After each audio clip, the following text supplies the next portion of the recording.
criminal justice, healing, education. Time to awaken the community.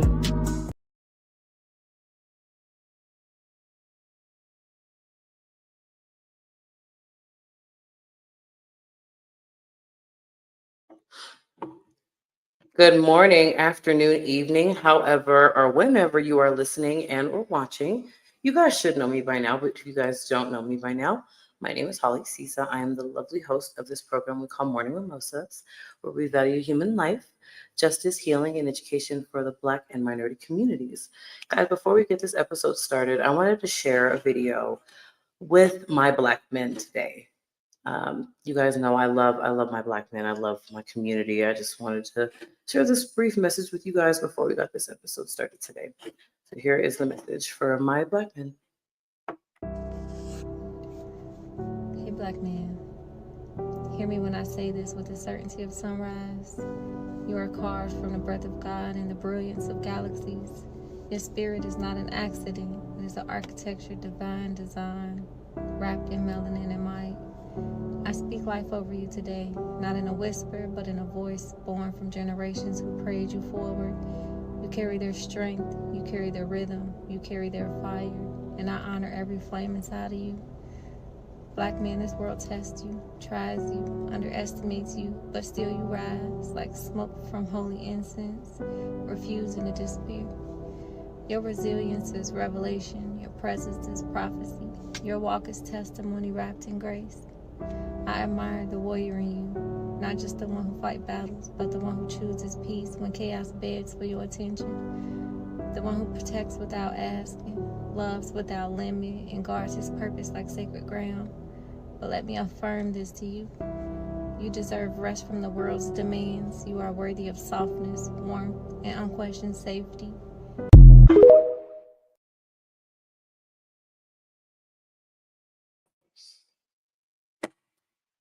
So I hope that resonated with my Black men this morning because this episode is going to be talking about being a safe space for all men. But you guys know how we do here. We're specifically talking about the Black and minority men today. So today we have two amazing men that are going to be coming on here to speak on being a safe space for Black mental health.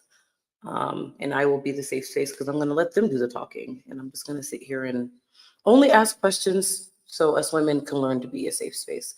But before we do that, let's welcome them to Morning Mimosas the proper way. So.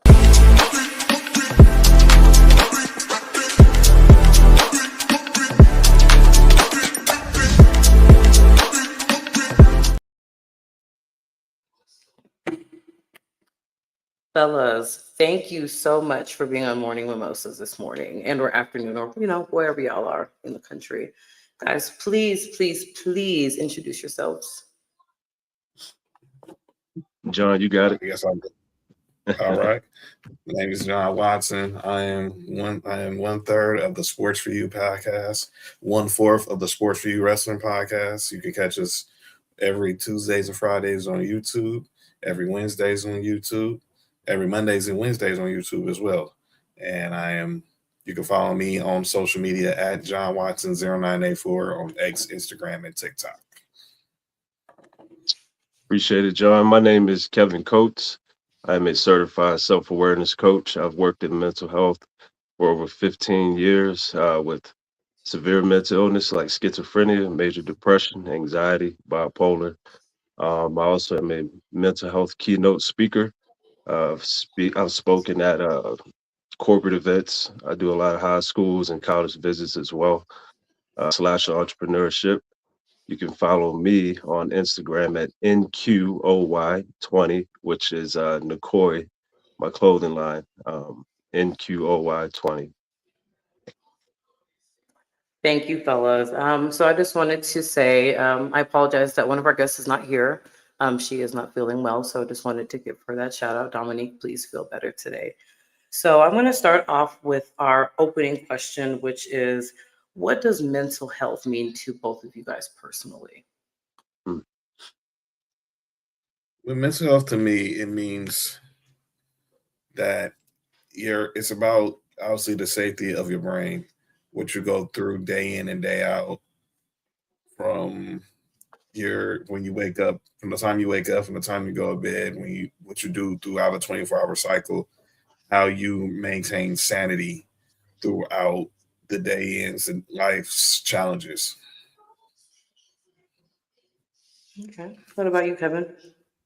Yeah, for me, the definition has changed over my personal growth. As a youth, I never used the terms, mental health together at all.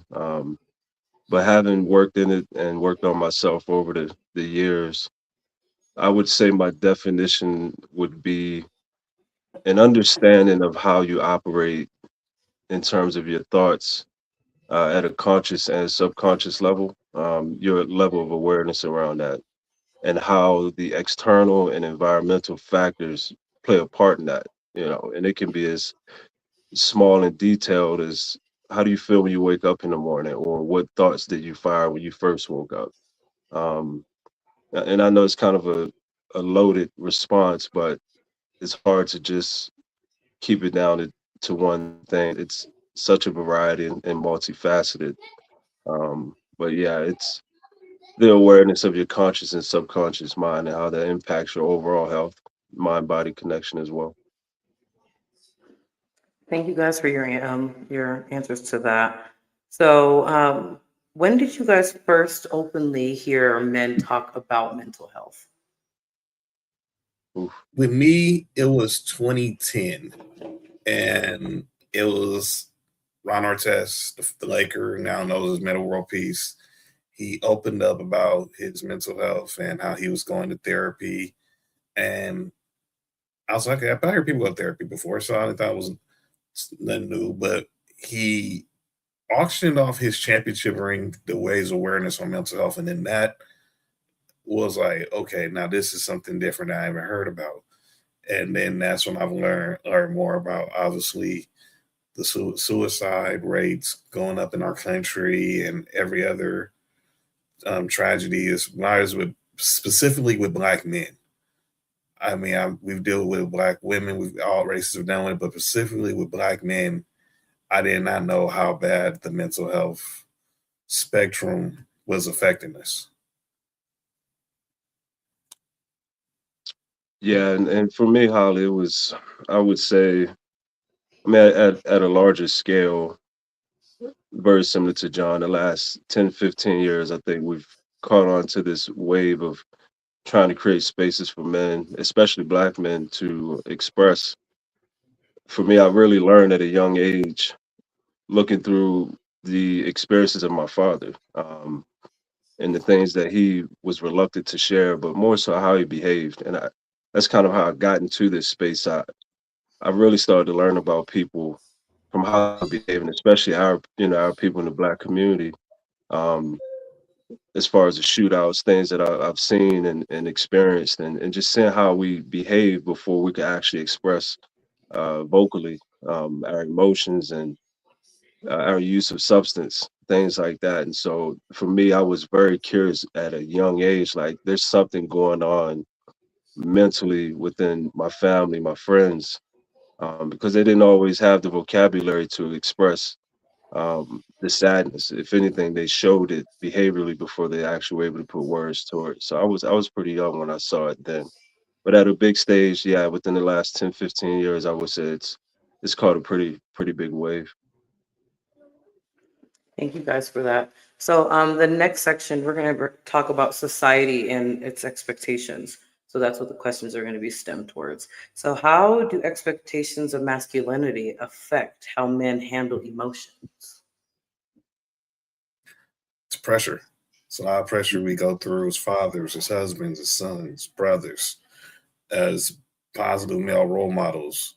We deal with There's pressure that we deal with because we know how society feels about us in general, and we go through a lot, you know, day in and day out, and the pressure sometimes it gets heavy, and we crumble, and but but once we crumble, we didn't know we still have that chance to bounce back.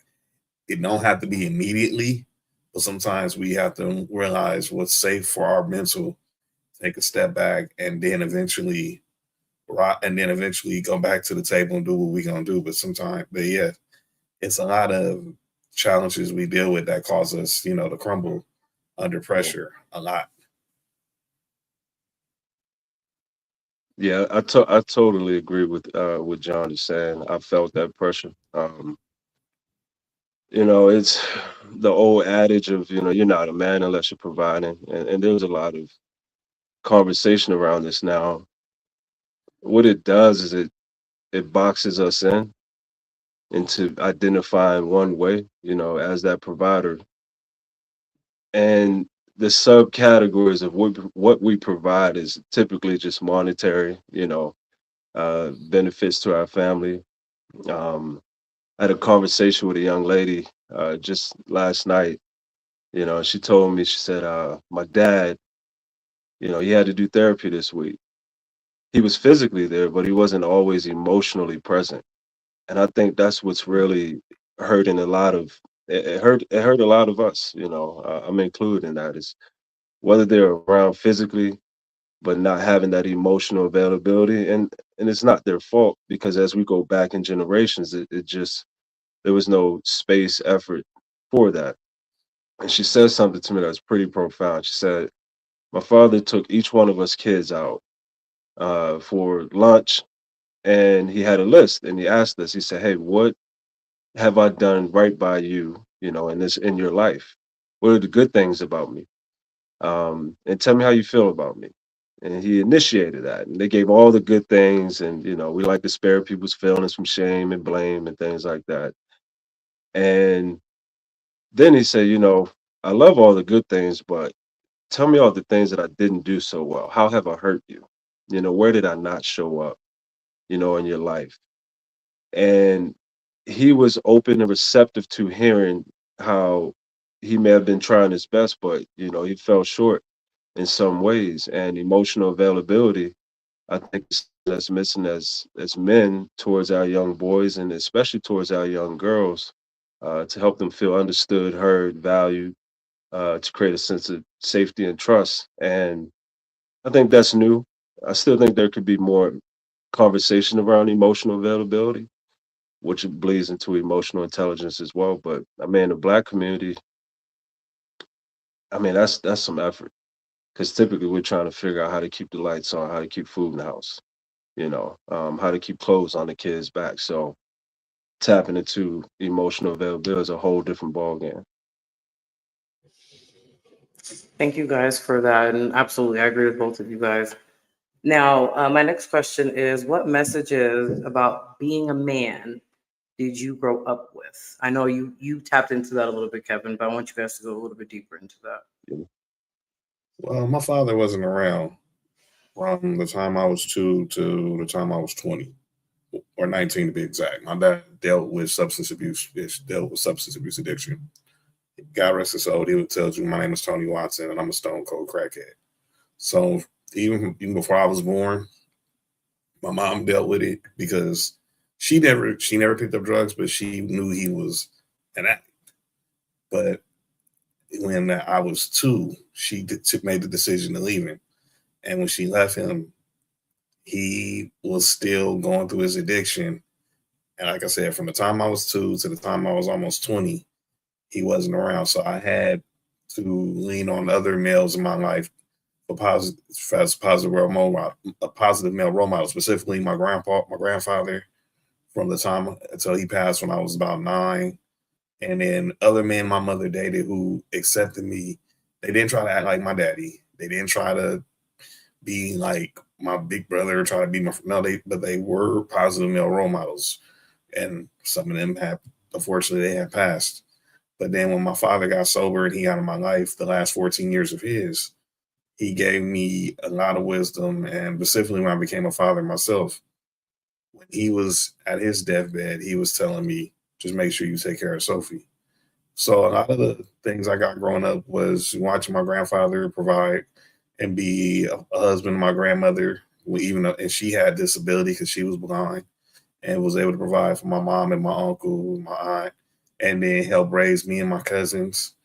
And obviously seeing other men and my mom had around who were that carried themselves like men, took care, provided, worked, were not out here taking advantage of women and treated them like the way they were supposed to be treated. So those are some of the messages I got growing up, even though my father wasn't around. But then when my father got back around as an adult, it helped me through the last 14 years of his life to see what he went through and to give me wisdom on how I should handle certain challenges as life throws them at you. Yeah. Yeah, John, I appreciate you sharing that, man. For me, my father, we never, as a youth, we never sat down and actually spoke about being a man. But what I would say I observed, he worked um, as hard as he could. He never opened up or shared much of his childhood and things he had went through. But I would say through my observation, what I had learned was you go out, you work, and you pay for what you can. And he struggled as well with substance throughout his life. I think I never had a conversation. I think about my conversations with other men growing up. There, it wasn't a thing. Um, so for me, I had to learn from other people's behaviors. I could tell you, I didn't learn healthy relationship skills. I didn't learn how to value women in relationships in a healthy way, as far as monogamy and things like that. That was not something that came naturally, or was like, hey, this is how you treat a woman, this is how you take care of your family. If anything, I was exposed and saw the opposite of how men was just doing whatever they were doing, how they wanted to. Um, but for me, I've had to grow into understanding myself and what I really want, not just today, but what I want in the future. And I think that's important for a lot of men to have that self reflection. Whether you want to be married, if you're not, whether you want to show up in your relationship for your family, but not just in a way of paying the bills, because we're all human and we all have these emotions. Men tend to go towards the aggressive aspect of it very innately and impulsively. And we have to put some awareness on that. Why is that a thing? Why do we jump to that when times get hard? But yeah, the whole not crying thing, I was never told that, but yeah, I witnessed it from friends and other men and young boys. You could see how they clench their fists and they're trying to do everything they can not to show that they're hurt. And I don't think that's fair, because when we suppress emotions, it comes out in other ways that are not healthy. And that's just for any of us. That's pretty universal. Thank you guys for that. That actually brings me to my next segue, which the next section we'll be talking about emotional expression. So, why do you guys think that some emotions are harder for men to express? Great question. Kind of like what Kev was saying. We were taught as men, don't show your vulnerability, don't cry, don't be. You may, because some people might think you're soft, you're vulnerability. You don't want people seeing your vulnerability. They might think that's expressing your feminine side and all that other crap. Um, I cried. I've cried many times. I cried when my grandfather died. I cried when my grandmother died. I cried when my daddy died. I cried, obviously, when I found out my mother had breast cancer. That didn't make me any less of a man. I cried at the birth of my daughter was born because she made it through. I cried through some challenges I went through recently. How we've talked. You know what I've been through. Um, it's not. It doesn't make you any less of a man to show your vulnerable side. I learned that from my pastor because my pastor he don't take much for him to cry. Because he thinks about what he went through growing up in the South and the stuff he put his family, his parents through, his mother through, but he was able to be delivered and obviously and stuff he's done wrong in the past but he's thankful that he had another chance to get things right. So I don't think there's nothing wrong with showing emotion. And our children and our family need to see that we do have an emotion, because others will be as cold as ice. We don't. It's nothing wrong with having a crying session every now and then. I remember I was watching Making the Band one time, and it was when the Danny Kane was coming together, and they had the legendary Betty Wright in there trying to teach them how to teaching them about vocals. And she told Danny Kane, "You cannot grow seeds, plants without water." So yeah, you want to be strong, and you don't want people to see, the waterworks coming from your face, but you don't grow if you don't show a little emotion, or else you'll just be cold as ice.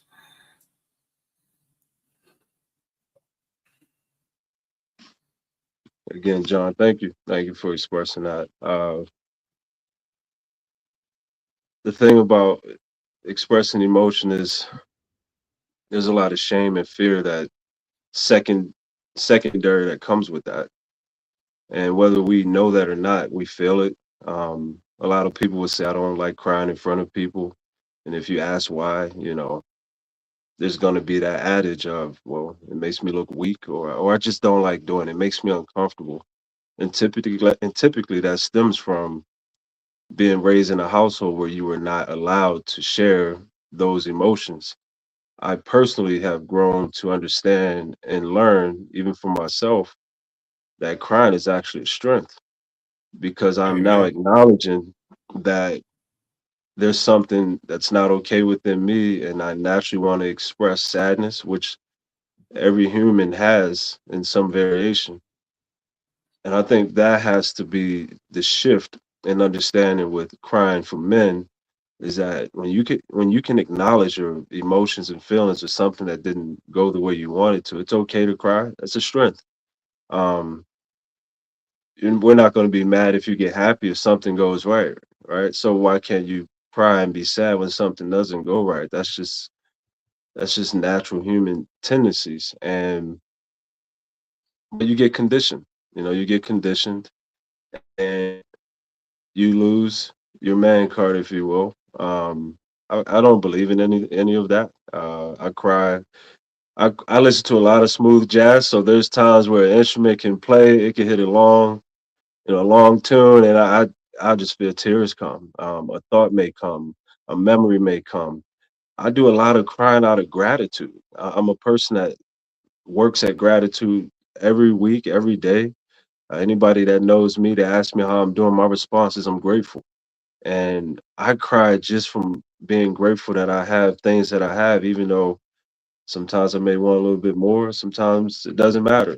Uh, but that fear of shame and guilt and blame and the judgment is what really stunts that expression. That path of expression is that feeling that, hey, if I do this, you'll see me less than. I'm going to be inferior to you, and you'll be superior to me. And that, I think we need more groups. We need more validation that it's okay. Crying is actually a strength.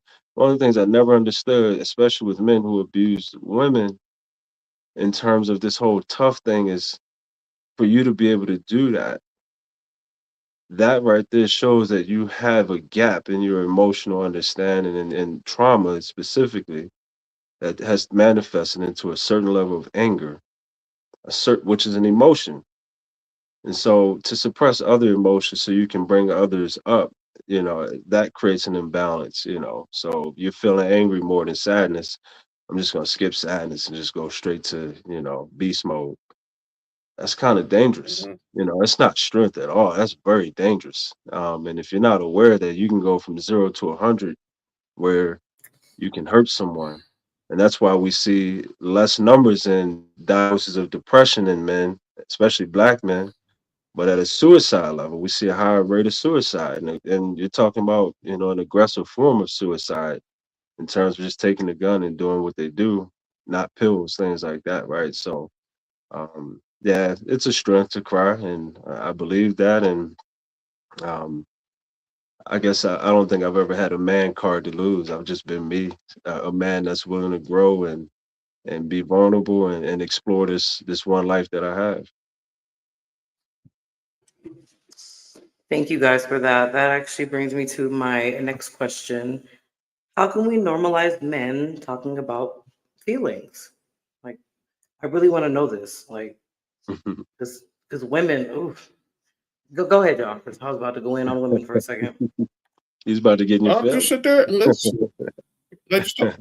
Yeah, just ask like like I know you, so I know you always ask. Just asking how your day is going. Anything went wrong?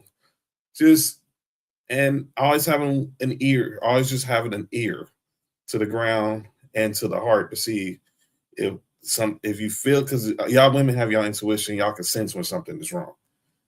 But just listen, and then just listen, because sometimes it's gonna be hard to pry out the info from a man when because they don't want to like Kev said, look soft and all that other stuff. Um, just listening, it helps. The same way we have to listen to y'all. It's a two-way street. So but it's more of a challenge for a man to all be open up about if he had a bad day at work or got into it with a friend or had an altercation somewhere, or they just feeling down on life. It's like pulling teeth at a dentist. So I would say just listening but still showing compassion by just saying whenever you want to get it out, I'm right here. You might not be right now, it might be 5 minutes from later, but eventually just listening is number one. It helps a lot. Yeah. Yeah. We like to be validated too, you know. We like to be applauded and appreciated, and not necessarily for the result and the outcome, but just the effort.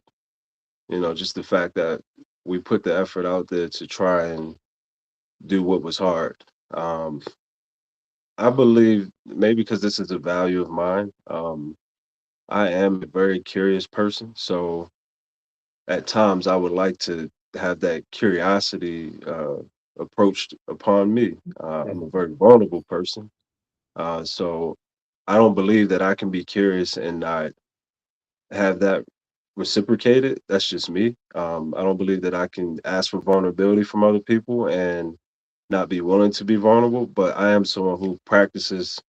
I've learned to practice healthy coping mechanisms and a lot of self reflection. Uh, but just that curiosity, and sometimes it might be you set a certain time, when you get home with your significant other, a certain time in the week to just do a check in. Relationship check ins are a thing. Let's just see where we're at. And the definition of like connection, right, is to be able to listen and speak, with one another and create a level of understanding. But what gets in the way, pride and ego. I think a lot of when you've had a lot of trauma, especially as a man, whether you are aware of it or not, that ego kind of gets blended in, and you become reluctant, and you become that little boy again. I don't really want to share this, and energy is a thing as well. Sometimes we give off the energy that we don't want to be in that space, and that's something I think we can be better at, is opening up that space for you to come in and validate our feelings. We like a pat on the back, a little shoulder massage or anything. You don't even have to be words, but uh, it's not universal. I'll say that as well. Anything that we've been speaking of, I wouldn't say it applies to everyone. I won't say it's universal. It varies. It definitely varies. There's relatability in all of it, though. Thank you guys for that. So I'm actually going to bring up a comment because one of my dear friends, Tyra Williams, I love you, girl. She has a question for you guys, and I want you guys to please answer this. Um, she's asking, how do we make you guys feel safer on speaking what actually makes you guys sad? We can listen, but if you guys don't feel safe to tell us, then listening doesn't Yeah. bring forth anything. Tyra, Hmm. thank you for that question. Hmm. It is a great question. I it just like showing like kind of stuff Kev was saying, just showing your compassion, and it kind of showing a check in here, keep checking in and showing the compassion. It makes things easy. It makes it easier for us to open up and talk about our situations. So just keep doing what you're doing, because eventually you will crack the Da Vinci Code, and we would Mhm. open up. So it's all about just being consistently showing how much you care, and Mhm. that brings forth a lot. Yeah, that's a great question. And depending on what the man has been through and what he's been taught, for example, if he's never been able to talk to his mother, there's a good chance that it's going to be hard to open up to women. If he has a perception that women are unsafe in the emotional realm, then that's going to be hard as well. I would say just meeting it head on and expressing in a compassionate way that I notice there's something bothering you. Can we set up a time to talk and I'll listen? Um, Let me know when you set the day, time, and place, and so I think having that kind of schedule around it could create a moment where that man could open up. Because one thing that can be challenging is just getting caught off the cuff, like, hey, just in that moment. If he's not used to expressing in that moment, that little boy is going to come in and curl up. He's going to become avoidant. He's going to shut down. You might even see some aggression. And you're looking like, why is he so aggressive? I just asked a simple question. And that's because sometimes the stage has to be set for that moment, especially if he's not practiced in expressing what makes him sad. And so setting up a daytime and a place and knowing that he's going to be in that space for sharing what's making them sad. That may be something that could help someone who's not practiced in that area. Tyra, once again, thank you so much for that question. I'm going to ask just a So couple more. Oh, did somebody have something to say? I'm sorry. no, you're good. No, you're great. Okay. So we're going to move on to the next section, which is called support and safe spaces. You guys already talked about this, so I'm not going to ask you guys a lot of these questions, but this one I feel like it's a pretty good one. What role does trust play in mental health conversations? Mm, Very important, because you yeah. got to have you need a confidant. There's some people you got to find a person or that support group where you can talk to, and the conversation stays right where the conversation is. You not my pastor always says this: not everyone you have coffee with is your friend, and you only get a certain amount of friends in life. But if God gives you one, thank God for it. You have to, you and you kind of know who you can confide in. In my circle, I probably have like really, as far as brothers, I probably have 8 like real close male friends and I'll see in a few, like 4, few. Holly's one of them on the female side. Um, it's those people who you can talk to, even in your darkest hours, where the conversation stays at the table and it doesn't leave the table. And then you could come back and revisit it, and you can get up and and the person wants to update and see how everything's going. Has there been any progress with you and everything? It still feels the same. But you can't do that with everybody, because some people, they get loose lips, and they don't know how to sometimes have self-awareness to know. Crazy how Kevin's a self-awareness coach. He would know to have the self-awareness to know that some things are not meant for the public eye. There's some things that have to stay private, because if you don't keep some things private, you're also hurting yourself, because you need to be able to know someone is there that just to listen to whatever good or bad is going on in your life. Very, very true. Trust is in that bucket of safety. If there were terms in a bucket of safety, trust is with deep dark secrets, trauma. Um, if there's no trust, there's no expression or very little expression. And the reason why trust is so important is because I need to know that if whatever I'm going to tell you, one, as John said, it's going to be confidential in between us, but two, that you're not going to judge me, right? You're not going. My character doesn't get dictated, around what I've been through, what has happened to me.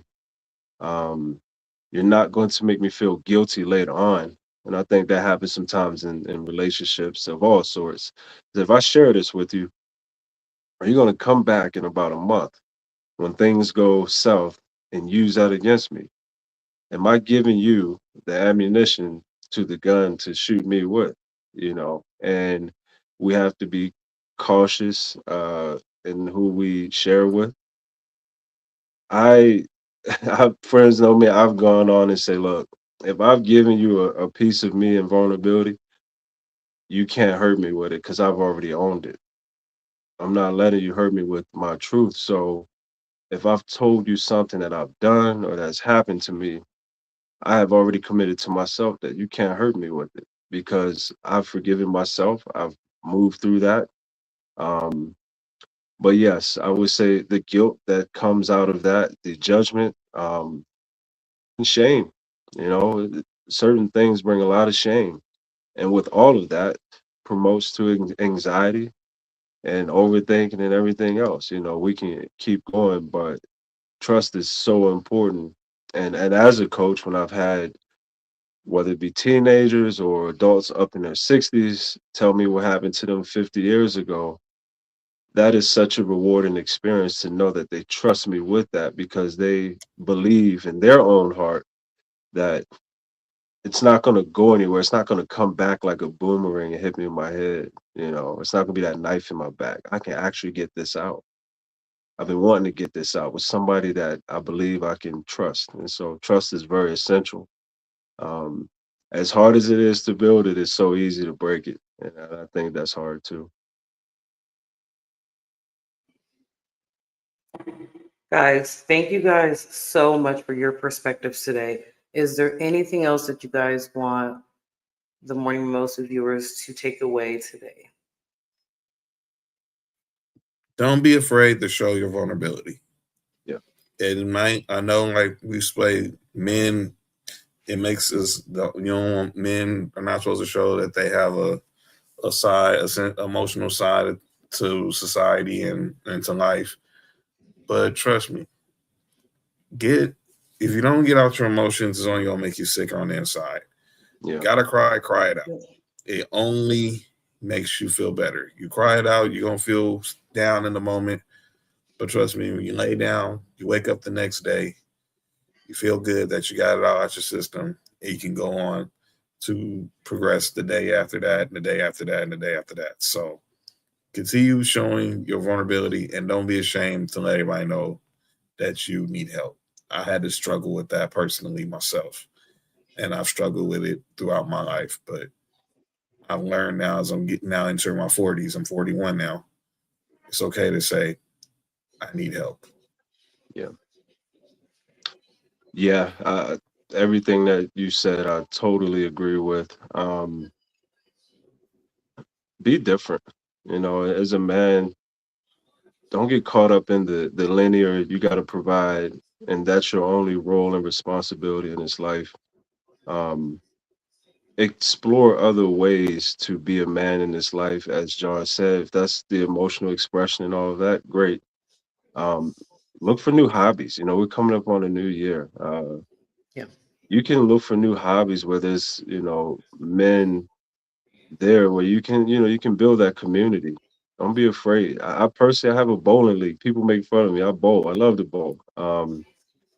It's not an old man sport, but I met a lot of great men, in that circle. And the company you keep always will have an impact on how your mental health moves. So if you have male figures who are, I grew up in a hood environment, people just trying to survive by any means necessary. Not always the best way, but you can pick and choose the company you keep, and just know that company that you keep will help you grow or not.